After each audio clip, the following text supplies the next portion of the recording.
এই কথাগুলো বলছি, রিপিট করব না। প্রথম কথা হচ্ছে আপনারা একই সাথে শব্দের রাজনীতিটা লক্ষ্য করবেন। যে শব্দটাকে আমরা বলছি পুশব্যাক, সরি আমরা বলছি পুশ ইন, সেটাকে ভারত সরকার বলছে পুশব্যাক। অর্থাৎ এই যে বাংলাভাষী মুসলমানরা, তাদের ভাষ্যমতে এরা হচ্ছেন বাংলাদেশেরই নাগরিক, আদি নাগরিক, এবং এদেরকে তারা ফেরত পাঠিয়ে দিচ্ছেন। প্রশ্ন হচ্ছে এক, এরা সে দেশে আছেন, সে দেশের ভোটার, সেটাকে তারা কিভাবে অস্বীকার করবেন? এবং দ্বিতীয় প্রশ্ন হচ্ছে, যদি নাগরিক হয়েও থাকেন তাদেরকে এভাবে পাঠানো যায় না।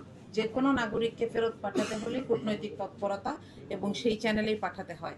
আমাদের আসলে রাষ্ট্রীয় পর্যায়ে এই প্রশ্নগুলোই করা উচিত যে যে কেউ যদি এদেশের নাগরিক হয়ে থাকেন তাহলে সেটা প্রমাণ সাপেক্ষে কূটনৈতিক চ্যানেলে এইটার আসা যাওয়ার ব্যবস্থা করতে হবে। তাদেরকে পরিবার সহ জিরো লাইনে ঠেলে দিয়ে একটা মানবেতর জীবনযাপনে বাধ্য করার মতন অবস্থায় ঠেলে দেওয়া যাবে না। এবং একই সাথে লক্ষ্য করবেন, ভারতের পক্ষ থেকে যিনি আমাদের দেশে হাই কমিশনার, তিনি কি বলছেন যে আমাদের 120 কোটির সাথে আপনাদের 20 কোটিকে আসেন জুড়ে দিন। সেই একই সময়ে আমাদের 20 কোটি তো দূরের কথা, তারা নিজের দেশে অবস্থানরত নিজের দেশের নাগরিকদেরকে মুসলিম এবং বাঙালি হওয়ার অপরাধে ঠেলে দিচ্ছেন। সুতরাং মুখে এক, মনে আরেক, কাজে অন্য একটা, এই নীতির সর্বোচ্চ পর্যায়ের বাস্তবায়ন আমরা দেখতে পাচ্ছি। এখানে যেই সমস্যাগুলো নিয়ে আমরা দেখলাম যে আপনাদের যে কনসেপ্ট পেপার সেখানে আলোচনা হয়েছে, একটা হচ্ছে সাম্প্রতিক বেশ কিছু সমস্যা আমরা জানি, বেশ কিছু জায়গায় নতুন করে কাঁটাতার নির্মাণ হচ্ছে, এবং আমরা আসলে এটুকুই জানি যে কাঁটাতার নির্মাণ হচ্ছে, কিন্তু এটার আড়ালে অন্য কোনো স্থাপনা হচ্ছে কিনা আমরা জানি না। সুতরাং এই ব্যাপারে আমাদের সরকারের সচেতন হওয়া প্রয়োজন। আমি আজকের প্রোগ্রামের মাধ্যমে সরকারের কাছে আহ্বান জানাবো যে এসব ব্যাপারে স্বচ্ছতার জন্য আন্তর্জাতিক যে আইনগুলো রয়েছে সেগুলোর অধীনেই কৈফিয়ত চাওয়া উচিত। দ্বিতীয়ত হচ্ছে যে এখানে তিস্তা এবং অভিন্ন নদীর পানি বন্টন নিয়ে বেশ কিছুদিন ধরেই আমরা চেষ্টা করে যাচ্ছি, সেটার কোনো সুরাহা হচ্ছে না। আমাদের পাওনা থেকে আমরা বঞ্চিত হচ্ছে এবং আমাদেরকে বলা হচ্ছে যে এতদিন তো আমরা দেখেছি যে পশ্চিমবঙ্গের সরকারের একজন ব্যক্তিকে দায়ী করা হতো, এখন তো তিনি নাই। তাহলে এটার ব্যাপারে অগ্রগতি কি, সে ব্যাপারে আমাদের সরকারকে সচেতন হতে হবে এবং সক্রিয় হতে হবে।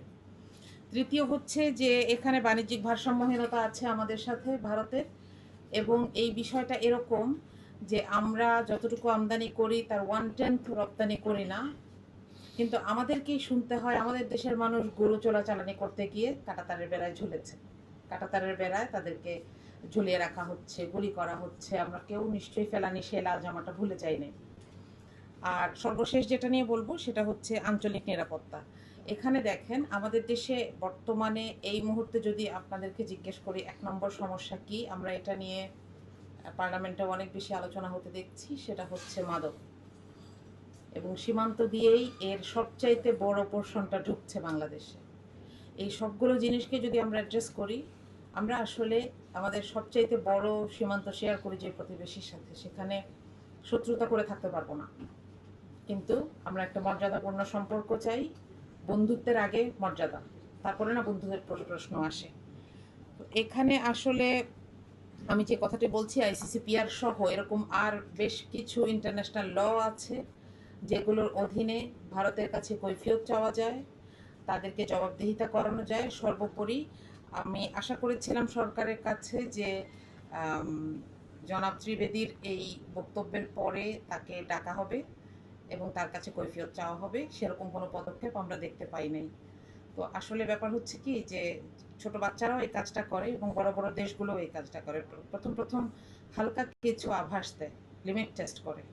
নতুন সরকার এসেছে, নতুন সরকারে আপনারা দেখবেন যে কূটনৈতিক হিসেবে যাকে পাঠানো হয়েছে তিনি কিন্তু কোনো পেশাদার কূটনীতিক না, তিনি রাজনীতিবিদ, এবং এটা বহুদিনের ট্রেডিশনকে ভেঙে এই কাজটি করা হয়েছে। তার মানে এখানে ভারত এই দেশটাকে সবসময় তাদের রাজনীতির একটা শাখাই মনে করেছে। এই জায়গাটাতে আসলে সরকারের এখনো আমার আমার মনে হয় যে এখনো সময় আছে, খুব দৃঢ় অবস্থান দরকার। শুধু আমাকে ডেকেছে, আমি সেখানে যাই নাই, অন্য দেশে গিয়েছি, এই প্রেফারেন্স দিয়ে কূটনৈতিক মর্যাদা রক্ষার কাজটি শেষ হয়ে যায় না। তো আপনাদের কনসেপ্ট পেপারে আমি দেখলাম যে বেশ কিছু প্রস্তাবনাও আছে।